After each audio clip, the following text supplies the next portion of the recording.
have chosen is self-respect. Why we have chosen this topic? Because this is a very cliche word. Like हम लोग बहुत समझते हैं कि self respect होनी चाहिए relationship में. You go to any counselor, okay, then that person says कि अपनी boundaries maintain करो, अपनी self respect रखो, okay, and respect yourself. ये हम लोग ने इतना ज़्यादा सुन लिया है, but we don't know what is it exactly. I mean हम लोग अलग अलग हर जगह फिलर्स में ये वर्ड यूज़ कर देते हैं, ठीक है, बट इसके डिफरेंट एस्पेक्ट्स में डिफरेंट मीनिंग होती है. So we are not able to come to a common conclusion कि what is self respect actually. Sir, हम जब ये जान जाएं कि हाँ व्हाट इज़ सेल्फ रिस्पेक्ट, अभी तो हम इसी में क्लियर नहीं हैं. If we know what is self respect then हम जानेंगे कि हाँ अगर हमारे अंदर ये कमी है, हम जानते ही नहीं तो हम उस चीज़ को फुलफ़िल कैसे करेंगे.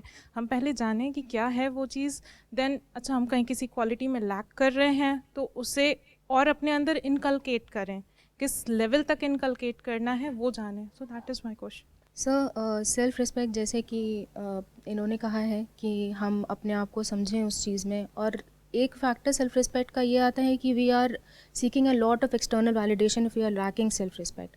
तो इसमें कहाँ तक सेल्फ रिस्पेक्ट का रोल है, और क्या हम वैलिडेशन सीख करना बंद कर देंगे आफ्टर वी आर मतलब completely self respecting our self. तो यहाँ से सेशन को शुरू करते हैं. What is self respect? जब हम बोलते हैं सेल्फ रिस्पेक्ट तो इसमें दो वर्ड्स आ रहे हैं, एक है सेल्फ, एक है रिस्पेक्ट. सेल्फ का मतलब क्या है कि fundamentally we are all at the same level. हमें सामने वाले के साथ में वैसे ही बिहेव करना है जैसा कि हम चाहते हैं कि वो हमारे साथ में बिहेव करे, और ऐसे ही हमें सामने वाले को क्लियर करना है कि ये बाउंड्री है, इसको क्रॉस नहीं करना है. क्योंकि एक बार वो क्रॉस हो जाती है तो वो फिर कहां तक जा सकती है उसकी कोई लिमिट नहीं है. तो एक तो हमने सेल्फ को डिफाइन किया, विच इज उसकी जो फाउंडेशन है दैट इज इक्वालिटी, और रिस्पेक्ट की जो फाउंडेशन है दैट इज फेयरनेस. क्योंकि एक रिलेशनशिप का मतलब यही होता है, चाहे वो रिलेशनशिप हो चाहे पार्टनरशिप हो, एक गिव एंड टेक होता है, दोनों को एक दूसरे से कुछ चाहिए होता है. तो जब तक वो फेयरली हो रहा है कोई दिक्कत नहीं है. फॉर एग्जाम्पल इंडिया में बहुत कॉमन है एक टर्म हाउसवाइफ.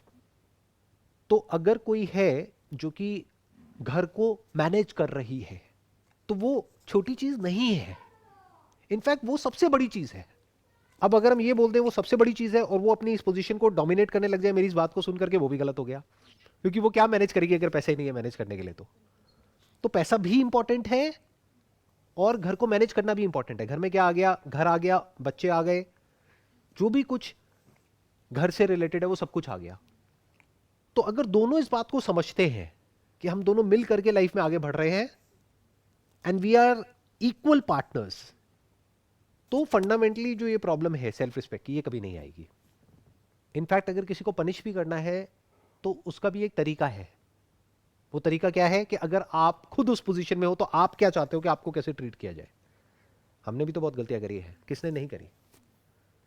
तो जब हम गलती करते हैं हम क्या एक्सपेक्ट करते हैं कि सामने वाला हमको समझे, बट हम नहीं समझते हैं. हम जबरदस्ती उसको फोर्स करते हैं बार बार अपोलोजाइज करने के लिए, बार बार उसको रियलाइज कराते हैं. तो हम क्या कर रहे हैं? उसकी सेल्फ रिस्पेक्ट को हर्ट कर रहे हैं. उसने गलती करी, उसकी एक पनिशमेंट है, उसको प्रॉपर्ली डिफाइन करो. क्या है वो punishment? Breakup, divorce, make sense. But इसका मतलब ये नहीं है कि आपको राइट मिल गया कि पूरी जिंदगी बैठ करके आप उसको उल्टा बोलते रहो, उसकी रिस्पेक्ट को हर्ट करते रहो. फॉर एग्जाम्पल ये हमारे घरों में बहुत कॉमन है, जो माँ बाप होते हैं वो कुछ भी बोलते हैं बच्चों को, किसी भी हद तक बोलते हैं. वो अपना राइट समझते हैं, वो उसको प्यार का नाम दे देते हैं. ये प्यार नहीं है कि तुम तो किसी काम के नहीं हो, तुम किसी लायक नहीं हो. ये तो बहुत ही कॉमन डायलॉग है घर में. नकारा है, ये है, वो है, वट एवर इट इज. तो वो जो बच्चा है धीरे धीरे क्या होगा, उसकी सेल्फ रिस्पेक्ट पूरी तरह से खत्म हो जाएगी और वो चाहेगा भी तो कुछ नहीं कर पाएगा अपनी लाइफ में. ये जो टॉपिक है ना, इससे रिलेटेड एक बहुत इंटरेस्टिंग कुछ हुआ था कुछ दिन पहले, वो मेरे दिमाग में घूम रहा है. I was sitting in a restaurant और वहाँ पर पास वाली टेबल पर कुछ लोग बैठे हुए थे, वो आपस में बात कर रहे थे. उसमें से एक था, वो शादी का एजेंट था जो शादियाँ कराते हैं, और बाकी लड़के वाले, लड़की वाले, वॉटेवर, वो सब और लोग कुछ 5 7 10 लोग बैठे थे. तो वहाँ बिल्कुल स्ट्रेट फॉरवर्ड बेशर्मों की तरह खुल करके बात हो रही थी कि 1.5 करोड़ में बात हुई थी और इतना कैश में था, इतना ऐसे था, इतना वैसे था, क्यों किया, क्या किया. तो मैं बस बैठा हुआ सुन रहा था. I was just curious. मैंने कहा ऐसी भी दुनिया है? मतलब वो एक सौदा कर रहे हैं जैसे होते नहीं है कि एजेंट होते हैं प्रॉपर्टी का सौदा करते हैं, बट सौदा किसका करा रहे हो? प्रॉपर्टी का करा रहे हो समझ आता है, लड़के का सौदा।